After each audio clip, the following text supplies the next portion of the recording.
College Football 26, the video game, comes out July 10th. We're fired up for it. You're fired up for it. Saw this on Twitter.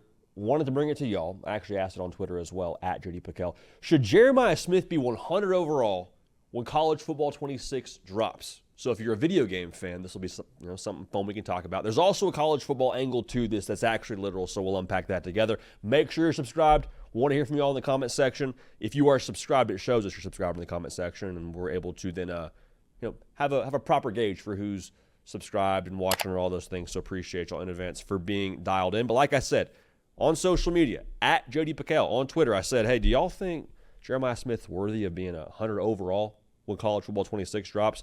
A lot of responses. Some people a little bit cheeky with it, saying that's too low. I saw some Michigan fans saying, you need 101 overall then to beat us. I hear what you're saying. Some Tennessee fans saying, yeah, after what we saw, probably so. A lot of different takes out there. Appreciate y'all adding to the conversation.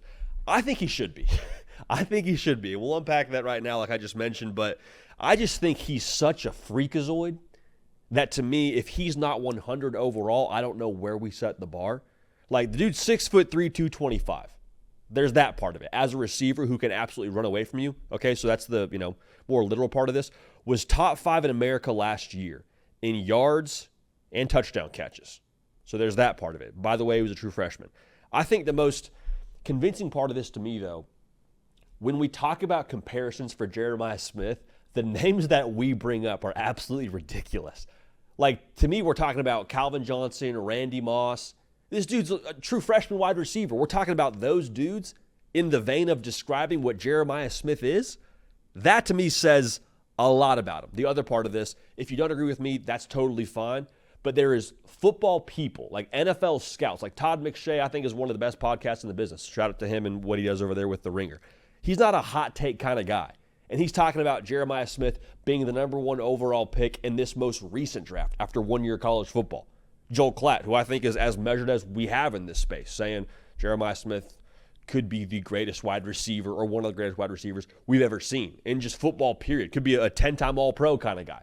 These are very intense statements, very extreme statements from people that don't really make a living off of having extreme statements. If it was someone who makes a living from having a hot take and throwing out something wild for clicks and having headlines, okay, that's one part of this. These are people that don't say ridiculous things, that know college football, that are subscribing to the fact that Jeremiah Smith is a one-of-one generational player. Now, I understand the thought process of, well, hey, last year was good. Let's give him some runway. I don't think you're wrong there. I don't. But to me, what put this over the top in this discussion around Jeremiah Smith, should he be 99 overall, should he be 100 overall, should he be something else outside of those two? To me, with College Football 26 and the rating for that game, player by player, being a projection to next season, that's where I'm like, okay, 100 overall, I can co-sign that. And the reason being, I just think we're going to see a lot more of Jeremiah Smith be what he was in the college football playoff against Oregon and against Tennessee, then we're going to see him try to figure out college football for the first time like we did, the first few games of the season.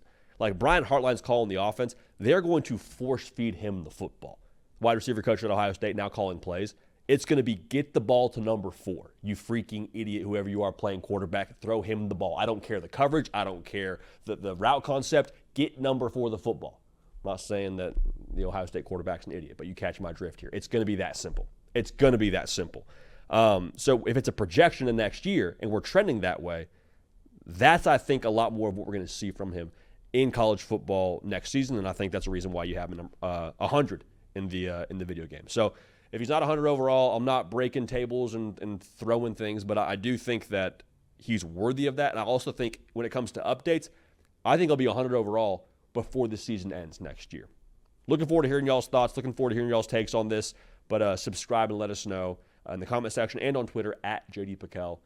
Also get at me on Instagram there. Appreciate y'all. Love y'all. We'll keep this party rolling. We will see y'all next time.